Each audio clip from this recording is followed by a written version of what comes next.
God's faithfulness. Naomi had just lost everything. After moving with her family to Moab, her husband tragically died, and just as things seemed to be going well, both of her sons were killed in a leopard attack. Angry, bitter, and heartbroken, Naomi left Moab, but she didn't leave alone. Her daughter-in-law Ruth was committed to going back with her. But this looks like a hopeless situation. Why would God let all of this death happen? Can any good come out of this story? How will God show his faithfulness to Ruth and Naomi? We'll just have to see how the story unfolds. So just sit back, relax, and enjoy Ruth, following God's faithfulness.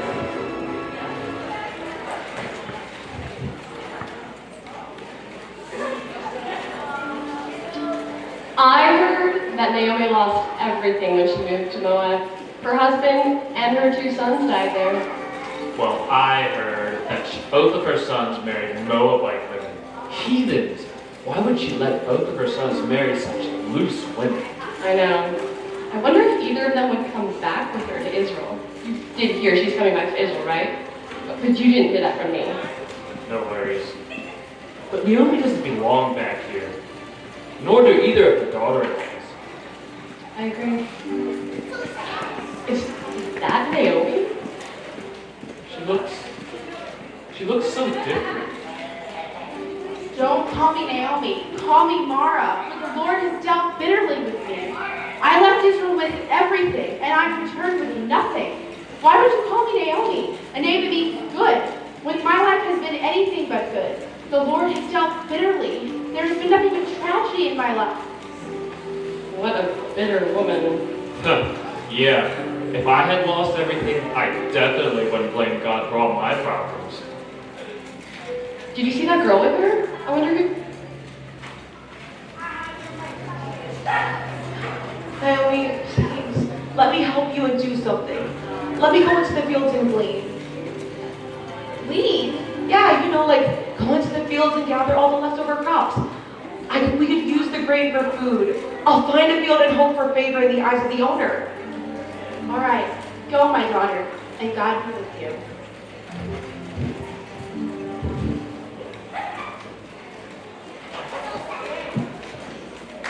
Wow. Can you imagine being in Naomi's shoes right now? Just imagine moving to a strange place and thinking you have life together, a fresh start, and then all of a sudden it seems like God is punishing you for everything that you've ever done. It's a hard thing to think about, and just try to imagine being in Naomi's shoes right now and how frustrated you would be with losing your husband and then both of your sons, and feeling neglected and feeling lost in this world, alone. But through it all, God does remain faithful, even though it might not seem like it. The theme this week, that God is faithful and that He will provide, it is true. It might not seem like God is using the circumstances in your life for good, but He is. In the Bible, God promises that He is faithful, and in every circumstance, every aspect in life, everything that happens to you happens for a reason. And He will use the things that happen to you in life for a greater purpose to further His kingdom. One example, one thing that makes me think about it is like a builder who's building a house.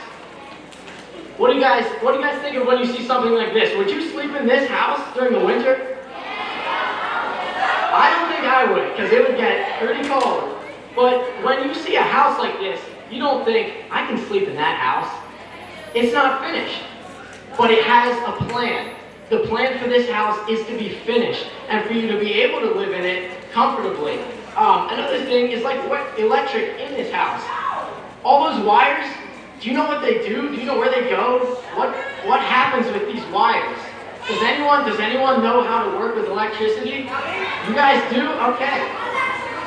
This might not look like it has any purpose, but this gives you light in your house, and it gives you a lot more. Who else thought it was really hot today and the other few days? Really hot. What's one thing that comes in really clutch when it's hot? Air conditioning. Am I right? Air conditioning is one thing that if you look at these things outside of buildings, when I was younger, I did not know what they were. I did not know that they served a purpose. But they do. They serve a purpose. They serve the purpose to keep you cool on a day like today. So I think we need to remember that through everything that God puts us through, it might not seem like it has a specific purpose, but it does. God will use that to further His plan in your life. There's a full story that is written, and you do not know the story, but God does. And God will use everything that happens to you, good or bad, for His glory. Let's see what happens in the rest of this story.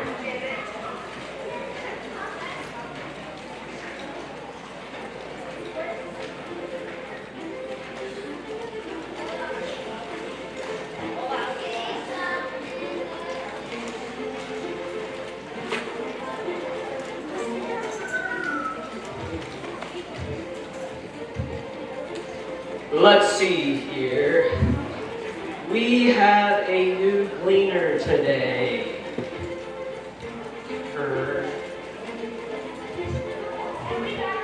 Ma'am, you. Me? Yes, you. What's your name? My name is Ruth. Ruth. Ruth. Ruth. Ah, yes. You're that woman that came up here from Egypt with your aunt, right? Something like that. Sort of. I came with my mother-in-law Naomi from Moab. Is it okay if I glean in your fields? These are my fields, but I'm honored you think that way, though. But no, it's totally fine. These fields belong to Boaz. Well, is it okay if I glean in his fields? Please, I'll go after all the other workers. That is completely fine. Carry on with your work. Thank you, sir.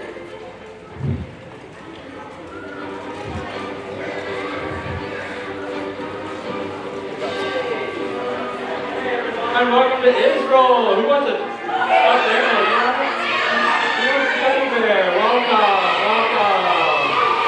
There you go. How about I give you that one? There you go. Hi, thanks a lot. Thank you. Welcome to Israel. Isn't this place beautiful? Oh, wow. It's good to be back in the field. The Lord be with you. The Lord bless you. Isaac, how are you doing today? Boaz. Come on, Isaac. It's too early for that. Hey, so how are things in the fields today? Oh, really well, Boaz. Today has been a good day. Good. I'm so glad to hear it. Whose young woman is this? Oh, her? Yeah, her. Oh, that's the young Moabite woman who came back from Moab with Naomi. She asked me if it's okay to clean in her fields. I said not a problem. Oh, good. Do you know her name? Yeah. Her name is Rachel. Oh, Rachel. Wait, No? that doesn't sound right. Rebecca. Oh, Rebecca. It still doesn't sound right. What is it? I got it. Almost. Isaac. I get it. Isaac. Isaac. Okay, that was pretty good. I get it. No, her name is Did you just think of it? Ruth. Her name is Ruth. The young woman's name is Ruth. Do you know if she's like a good worker? She looks like. Oh, she is a fantastic worker. She has been here since early in the morning, working all the way up till now, and only took a short break. Wow. Well, thank you, Isaac. And before I go, make sure to tell the other men not to lay a hand on her. Is that understood? Absolutely. All right. Thank you, Isaac.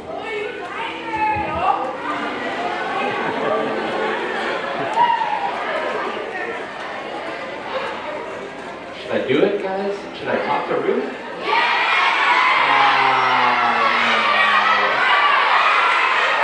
Let's not be too crazy. Let's not be too crazy, okay? Don't be too crazy.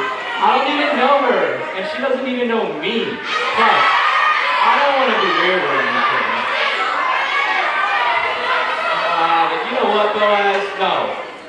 Be confident. God is the God of miracles, right? He can do anything.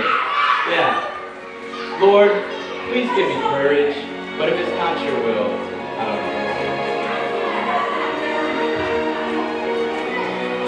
Hey, Ruth, can I have a moment with you, please?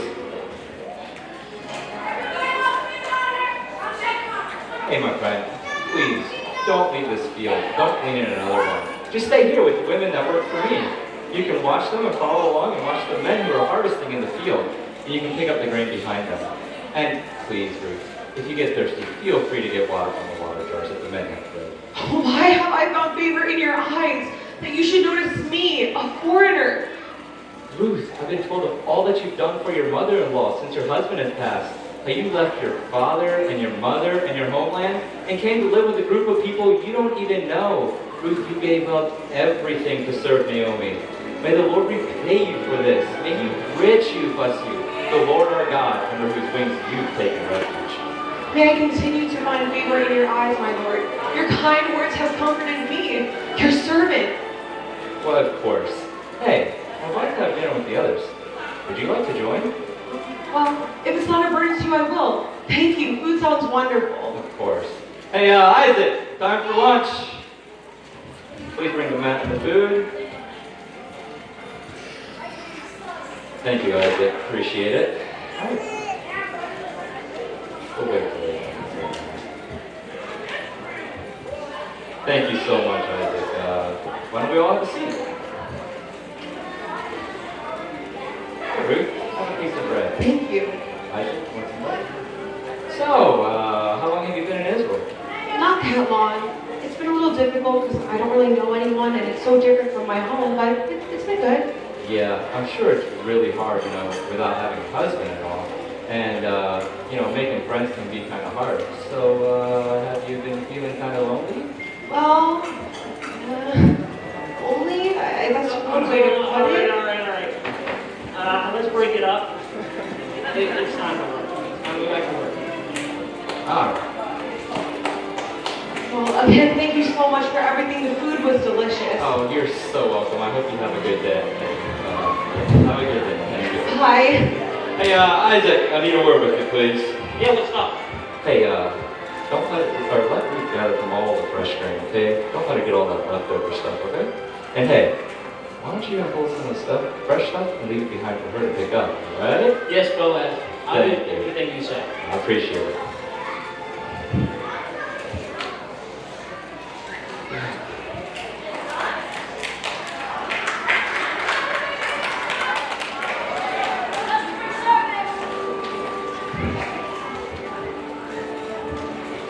Naomi, I'm back.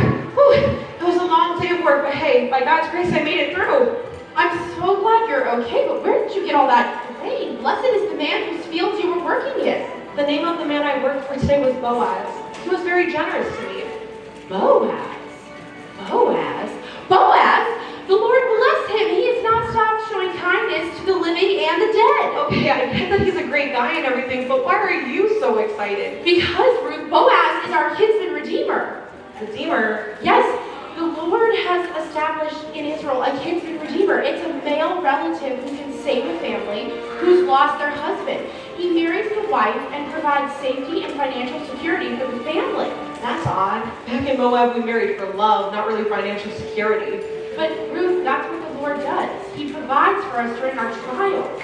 Love isn't always a feeling, it's an action. Okay, but what does Boaz have to do with any of this? Because Boaz is my husband's closest male relative. He gets to redeem you. Redeem us? Yes, to marry you. Whoa, marry me? Yes, to provide safety and financial security. Naomi, you're absolutely insane. I don't even know the guy, and plus, even if I did, I don't think he would even be interested in me. I mean, who am I? I'm a foreigner. I have no home, no food, no money, no family. Well, I mean, of course, except for you.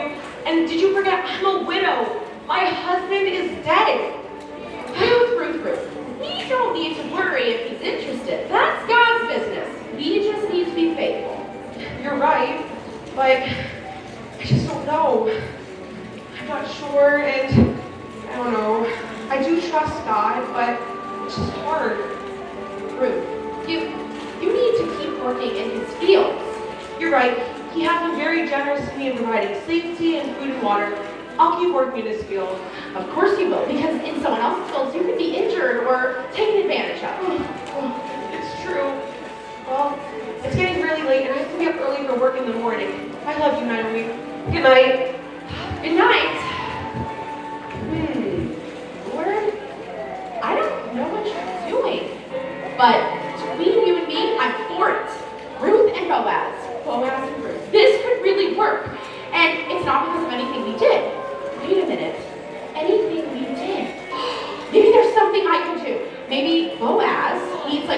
push in the right direction and maybe Ruth needs some encouragement, maybe I should get involved. Yeah.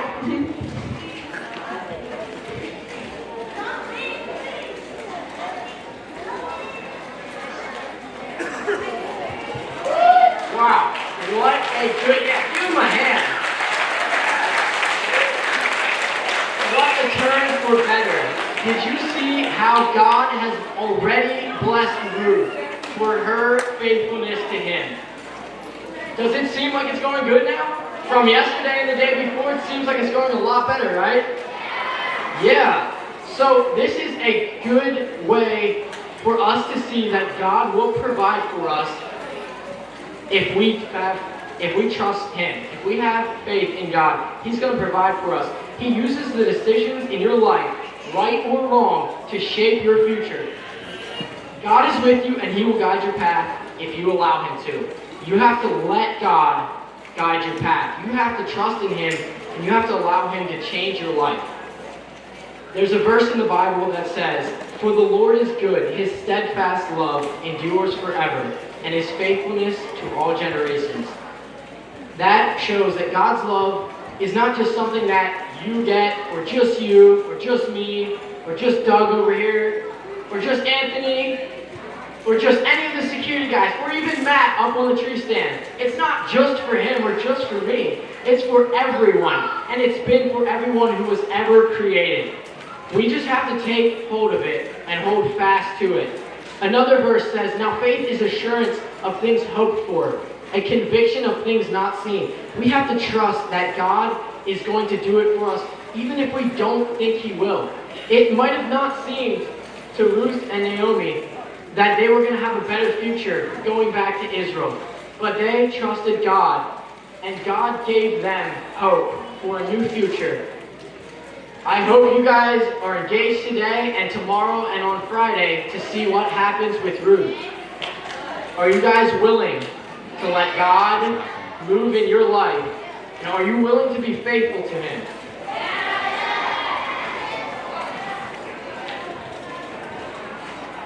All right, we're going to pray.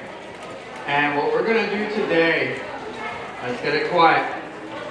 What we're going to do today is we're going to thank God for being faithful and for providing for us, okay? Let's get it quiet. We're going to pray. If you guys, whoever of you guys believes that God is faithful and that you are thankful for the way that he is providing for you, the way he's going to provide for you and take care of you, I want you to repeat after me, okay? If you're thankful that God is faithful, I want you to pray after me. Dear God, thank you for being faithful. Thank you that you provide a way